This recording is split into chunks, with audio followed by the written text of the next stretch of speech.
নমস্কার, আমার চ্যানেলে সবাইকে জানাই স্বাগত। আজকে এসে গেছি অত্যন্ত জনপ্রিয় একটি জলখাবার নিয়ে, যা বাচ্চা থেকে বড় সবারই খুব পছন্দের। তো আজকে বানাচ্ছি চাউমিন। চীন দেশের খাবার হলেও আমি বানাবো বাঙালি স্টাইলে। এই ইনফ্লেশনের সময়ে বাজারে সমস্ত সবজিরই দাম আকাশ ছোঁয়া। তাই বাঙালির রান্নাঘরে কম বেশি যে সকল সবজির আনাগোনা চলে তাই নিয়েই বানাবো আজকের চাউমিন। তো প্রথমেই কেটে নিচ্ছি কাঁকরোল। আপনারা জানেন কি, এই লম্বা লেজ বিশিষ্ট ফলটিতে vitamin, mineral, fibre, carbohydrate, antioxidant প্রভৃতি প্রচুর পরিমাণে থাকায় স্বাস্থ্যের পক্ষে অত্যন্ত উপকারী। আর কাঁকরোল যদি আপনাদের পছন্দ না হয় তাহলে আর কি, কাঁকরোলের বদলে আপনাদের পছন্দের কোনো একটা সবজি দিয়ে দেবেন। কাঁকরোল কাটা হয়ে গেছে, এইবার একে একে কেটে নিচ্ছি পেঁয়াজ, আলু, শসা আর কাঁচা লঙ্কা। আসলে কি বলুন তো, গ্রীষ্মকাল তো, তাই গাজর, বিন, ক্যাপসিকাম এগুলোর দিকে যত কম তাকানো যায় ততই ভালো। তবে আমি গ্যারেন্টি দিতে পারি, এই সকল সবজি না দিলেও আজকের চাউমিনটা আপনারা চেটেপুটে খেতে বাধ্য হবেন। এই তো কথায় কথায় পেঁয়াজ কাটা হয়েই গেল, আর বাকি সবজিগুলো চলুন তাড়াতাড়ি কেটে নেওয়া যাক।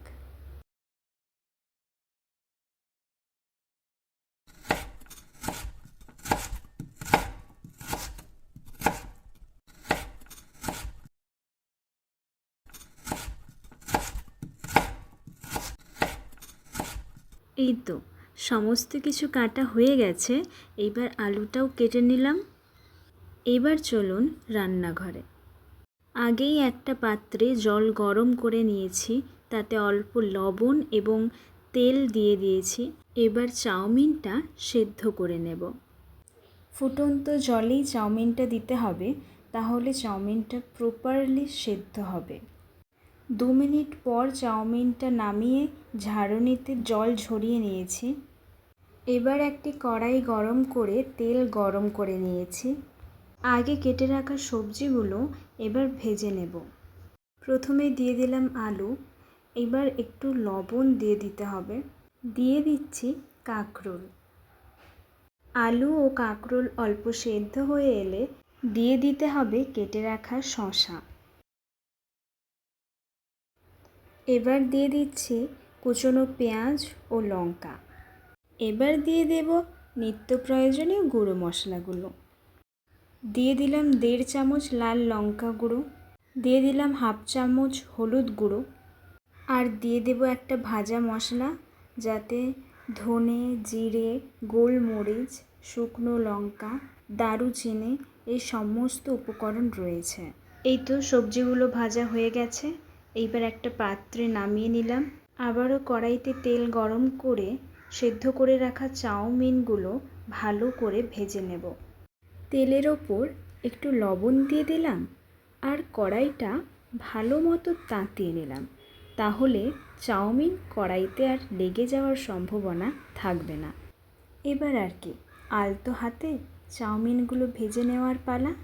আমি এখানে সমস্ত চাউমিন একেবারে না ভেজে পার্টে পার্টে ভেজে নিয়েছি, যাতে সমস্ত চাউমিন ভালো মতো ভাজা হয়। এই তো চাউমিনটা ভাজা হয়ে গেছে, এইবার নামিয়ে নিলাম। মজার ব্যাপার, শুকনো চাউমিন সেদ্ধ করার পর ঠিক যতটা ফুলে গেছিল, ভেজে নেওয়ার পর সুতোর মতো ততটাই সরু হয়ে গেল। এই পর্যায়ে 2টো ডিম ফাটিয়ে ভেজে নিয়েছি। আপনারা চাইলে সবজির সাথেও ডিমটা ভেজে নিতে পারেন। ডিমটা ভাজা হয়ে গেলে নামিয়ে নিলাম। এবার আবার শুকনো কড়াইতে তেল গরম করে দিয়ে দিলাম 2 চামচ টমেটো কেচাপ, ভেজে রাখা সবজি ও ডিম। সমস্ত উপকরণগুলি ভালো মতো মেশানো হয়ে গেলে দিয়ে দিতে হবে ভেজে রাখা চাউমিন।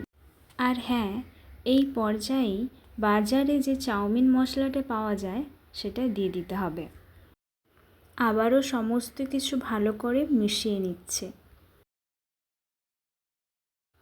এই পর্যায়ে আপনারা দেখেই হয়তো অনুমান করতে পারছেন যে চাউমিনটা খেতে ঠিক কতটা টেস্টফুল হতে পারে। তো এই তো হয়ে গেল সুস্বাদু ঘরোয়াভাবে রান্না করা চাউমিন। চাউমিন তো আপনারা অনেকভাবেই রান্না করেন, অনুরোধ রইল এই পদ্ধতিতে একবার রান্না করার জন্যে। আজকের মতো বিদায়, দেখা হচ্ছে নতুন আরও ভিন্ন স্বাদের রেসিপির সাথে।